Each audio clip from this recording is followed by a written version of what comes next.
Reka twongere tubasuhuze kandi tubifurize ineza y'Imana, amahoro y'Imana akomeze abane namwe aho muri hose mu bihugu bigiye bitandukanye, aba ibihugu biri kure cyane n'ibihugu biri muri Afrika yacu, muri East Africa cyane cyane, ndetse na hano mu Rwanda. Tuvuga ngo abadiaspora mukomere cyane. Nibyo dore umwaka urashize kandi uwundi uratashe. Nibyo koko twongere twishime tunezerwe dushimira Imana Nyagasani ikiduhagaritse tukaba tugejeje aya magingo. Mu by'ukuri ntacyo twatanze ngo dukunde turame, ndetse ngo n'abatarageze aya magingo nabo si kubwabo, kuko nta wanga kuramuka. Hari rero abantu benshi baba baragiriye ibihe byiza muri uyu mwaka wa 2023 n'abandi byagenze nabi muri uyu mwaka. Abo byagenze nabi tubifuriza kwihangana, tunababwira ngo byose biba bishoboka igihe udacitse intege. Hanyuma kandi abo byagiye bigenda neza mu buryo bugiye butandukanye tubabwira ngo felicitation, mukomereza aho ngaho, ariko mujye mwibuka nyaboneka nabo mwasize inyuma. Muri kano kanya rero cyangwa se muri kino cyegeranyo nkaba ngiye kukugezaho Abanyarwanda 8 bahawe imyanya ikomeye mu rwego mpuzamahanga muri uyu mwaka wa 2023.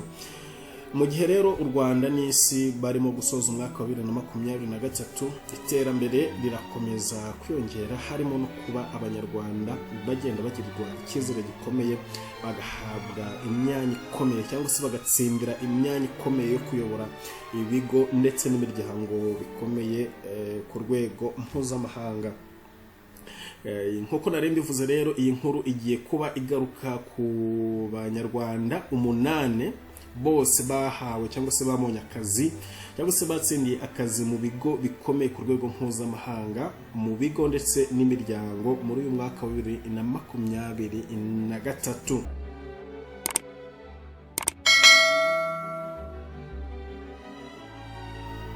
Ku mwanya wa mbere turahasanga uwitwa Akamanzi Clara. Ni umunyarwandakazi uherutse guhabwa kuyobora ishyirahamwe ry'umukino w'intoki wa basket, aba umuyobozi mukuru ishami ryayo muri Afrika, NBA Africa. NBA rero ni ishyirahamwe ry'umukino wa basket rikomeye muri Leta Zunze Ubumwe za Amerika no mu gihugu cya Canada, ndetse rizwi ku ruhando mpuzamahanga. Akamanzi Clare yagizwe umuyobozi wa NBA Africa tariki 27 z'uku kwezi kwa 12 muri uyu mwaka nyine turi gusoza wa 2023. Bihita bimugira umugore wa mbere w'umunyafrika uyoboye NBA Africa. Akamanzi ni impuguke mu mategeko y'ubucuruzi n'ishoramari mpuzamahanga. Yanabaye umuyobozi mukuru w'urwego rw'igihugu rw'iterambere RDB kuva mu mwaka wa 2017 kugeza muri Nzeri 2023. Akamanzi ashimirwa ubutwari yagize ubwo yayoboraga urwego rw'igihugu rw'iterambere RDB, kuko yazamuye urwego rw'ubukungu bw'u Rwanda binyuze mu kuzamura urwego rw'abikorera n'ishoramari muri rusange. Ku buyobozi bwe nibwo u Rwanda rwatangiye kwagura ibikorwa by'ishoramari mpuzamahanga mu ngeri zitandukanye, ndetse n'amavugurura agamije iterambere mu bucuruzi no guhanga udushya. Mu kwihutisha iterambere mu bucuruzi mpuzamahanga kandi, Akamanzi Clare yayoboye ibikorwa by'ishoramari mu iterambere, aho u Rwanda rwatangije ubukangurambaga bwo gushishikariza amahanga gusura u Rwanda muri gahunda ya Visit Rwanda, binyuze mu marushanwa y'imikino ya basket muri Africa bar, gukorana n'amakipe atandukanye akomeye ku isi harimo nka za Arsenal FC yo mu Bwongereza, Paris Saint-Germain FC yo mu Bufaransa, FC Bayern Munich yo mu Budage, no gukorana kandi n'ikinyamakuru Time Magazine ndetse n'ibindi. Clare Akamanzi afite impamyabumenyi y'icyiciro cya 3 cya kaminuza Masters mu bijyanye n'imiyoborere yakuye muri kaminuza ya Harvard University's Kennedy School of Government in Cambridge, ni muri leta ya Massachusetts muri Leta Zunze Ubumwe za Amerika. akaba kandi afite masters mu mategeko y'ubucuruzi mpuzamahanga n'ishoramari yakuye muri kaminuza ya Pretoria muri Afurika y'Epfo, n'impamyabumenyi y'icyiciro cya mbere cya kaminuza mu mategeko yakuye muri kaminuza ya Makerere mu gihugu cya Uganda.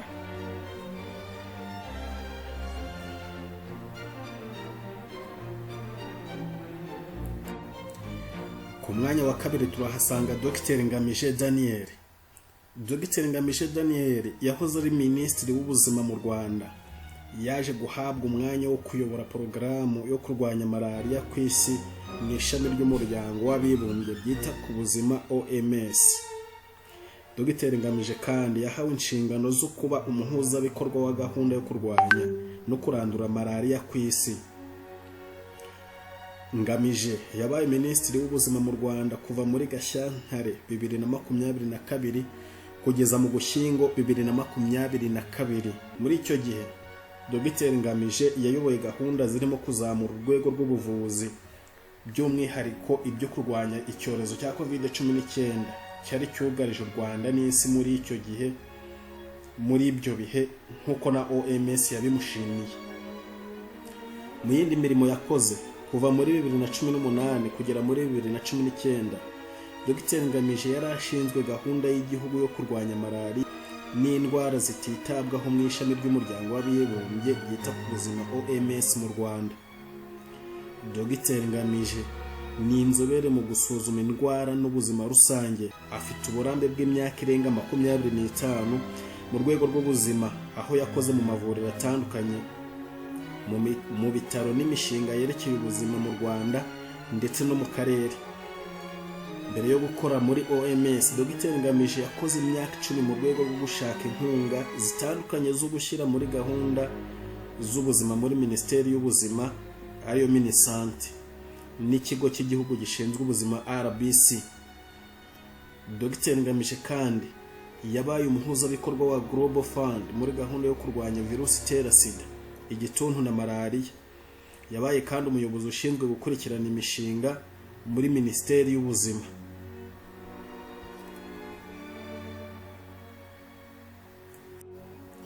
Ku mwanya wa gatatu mu bo byakundiye bakabona akazi mpuzamahanga yitwa Dr Mukeshimana Gerardine. Uyu Dr Mukeshimana Gerardine yabaye minisitiri w'ubuhinzi n'ubworozi mu Rwanda, ndetse tariki ya 31 Nyakanga 2023 nibwo yagizwe vice perezida w'ikigega mpuzamahanga cy'iterambere ry'ubuhinzi IFID. Ni nyuma yaho hari hashize imyaka 8 Mukeshimana ari minisitiri w'ubuhinzi n'ubworozi mu Rwanda, kuva muri Nyakanga 2014 kugeza muri Werurwe 2023. Ubwo yayoboraga iyi minisiteri yazamuye urwego rw'ubuhinzi ku rwego rw'umugabane wa Afurika nk'uko iki kigega cyabitangaje. Dr Mukeshimana kandi yakunze gushishikariza urubyiruko kugana ubuhinzi ndetse no kureshya abikorera mu gushora imari muri uru rwego, abereka amahirwe abyara inyungu ari mu ishoramari ry'ubuhinzi bw'u Rwanda no gushyiraho ingamba zo guhangana n'imihindagurikire y'ikirere. Dr Mukeshimana afite impamyabumenyi y'icyiciro cya mbere A0 cya kaminuza mu buhinzi bw'imboga yakuye muri kaminuza y'u Rwanda. Icyiciro cya gatatu ni hanitse mu bijyanye n'ubuhinzi n'ubumenyi bw'ibihingwa ndetse n'ubutaka yakuye muri kaminuza ya leta ya Michigan ni muri Leta Zunze Ubumwe za Amerika.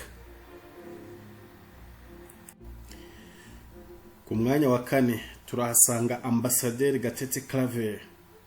Tariki ya 6 Ukwakira umunyamabanga mukuru w'umuryango w'abibumbye Loni Antonio Guterres yatangaje ko Ambasaderi Gatete Claver abaye umunyamabanga nshingwabikorwa wa komisiyo y'ubukungu ya Loni ishinzwe Afurika. Icyo gihe Gatete yari ambasaderi akaba n'uhagarariye u Rwanda mu muryango w'abibumbye i New York muri Leta Zunze Ubumwe za Amerika. Gatete Claver ni inzobere mu bukungu, akaba yitezweho iterambere muri iryo shami rya Loni kubera ubuhanga buhanitse asanzwe afite bwo kuyobora, hamwe n'uburambe mu bijyanye na politike n'imari mpuzamahanga by'umwihariko ku mugabane wa Afurika. mu mirimo itandukanye yakoze hano mu Rwanda. Ambasaderi Gatete yabaye minisitiri w'ibikorwa remezo hagati y'umwaka w'ibihumbi 2018 n'ibihumbi 2022. Arongera kandi aba minisitiri w'imari n'igenamigambi hagati y'umwaka w'ibihumbi 2013 n'ibihumbi 2018. Yabaye kandi umuyobozi mukuru ushinzwe ubukungu n'imibereho myiza mu biro bya perezida kuva mu mwaka w'ibihumbi 2000 kugera mu w'ibihumbi 2003. Gatete afite impamyabumenyi y'icyiciro cya gatatu cya kaminuza mu bijyanye n'ubukungu bushingiye ku buhinzi yakuye muri kaminuza ya British Columbia yo muri Canada.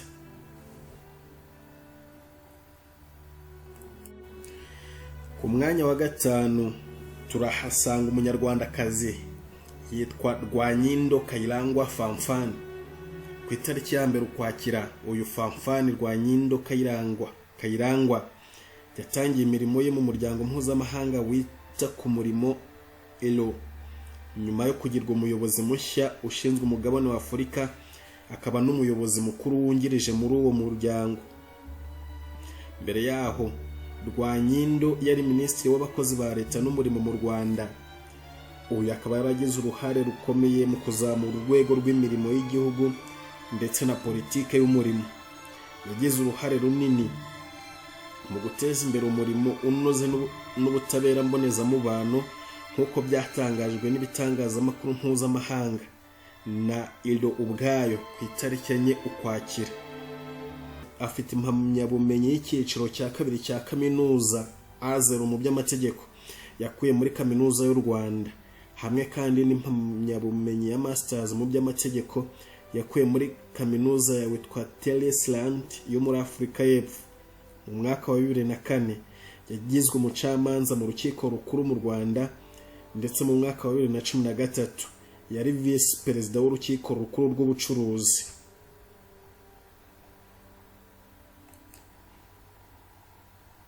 Ku mwanya wa gatandatu turahasanga umunyarwandakazi nanone yitwa Umutoni Christine. Umutoni Christine yagizwe umuhuzabikorwa w'umuryango w'abibumbye muri Liberia. Umutoni Christine yagizwe umuhuzabikorwa w'umuryango w'abibumbye muri Liberia n'umunyamabanga mukuru w'umuryango w'abibumbye Antonio Guterres, aho yatangiye imirimo ye ku itariki ya 1 Gashyantare 2023. Mbere yaho Umutoni yari umuhuzabikorwa w'umuryango w'abibumbye Loni mu birwa bya Maurice na Seychelles. Umutoni kandi yakoreye u Rwanda mu nzego zitandukanye, harimo nko kuba ambasaderi warwo mu Bubiligi, mu Buholandi, Luxembourg, umuryango w'ubumwe bw'ibihugu by'i Burayi no muri leta ya Vatican ifite icyicaro i Brussels mu Bubiligi. Abana ambasaderi w'u Rwanda muri Uganda. Ku mwanya wa 7 turahasanga undi munyarwandakazi yitwa Obarijoro Eliane. Tariki ya 17 Mutarama 2023 inama y'ubutegetsi mu kigo cy'ubushakashatsi mpuzamahanga bw'amashyamba n'ubuhinzi ku isi C4 ICRAF yatangaje ko Obarijoro Eliane yagizwe umuyobozi mukuru wayo. Niwe mugore w'umunyafurika wa mbere uyoboye icyo kigo mu myaka 52 kimaze. Kugeza igihe yashyiriweho, Obarijoro yakoraga nk'umuyobozi mukuru w'ubufatanye bw'inzego za leta n'abikorera mu kigo cya kaminuza ya McGill cyo muri Canada gishinzwe ubushakashatsi ku iterambere mpuzamahanga. Obarijoro azwi cyane mu gukora ubushakashatsi ku guhanga udushya, uburinganire n'iterambere rirambye. Ku mwanya wa 8 hari Karangwa Charles. Muri Gicurasi, Charles Karangwa yagizwe umuyobozi mukuru w'ishami rishinzwe ibidukikije mu ishami ry'umuryango mpuzamahanga uharanira kubungabunga ibidukikije IUCN rifite icyicaro mu Busuwisi. IUCN ni umuryango mpuzamahanga ukora mu rwego rwo kubungabunga ibidukikije no gukoresha neza umutungo kamere. Mbere y'izo nshingano nshya, Karangwa yabaye umuyobozi w'urwego rwa sisitemu y'ubutaka, amashyamba, ubutaka no gushaka ibisubizo mu kubungabunga ibidukikije n'ubuhinzi burambye muri IUCN ku mugabane wa Afurika, by'umwihariko muri Kenya. Yabaye kandi uhagarariye IUCN mu Rwanda kuva muri Mutarama 2016. Nyuma agirwa uhagarariye igihugu cya Kenya, akaba n'umuyobozi w'akarere ushinzwe imiterere y'ubutaka kuva muri Kamena 2021 kugeza muri Mata 2023. Charles afite uburambe bw'imyaka 20 mu bijyanye n'iterambere no kubungabunga ibidukikije muri Afurika na Aziya.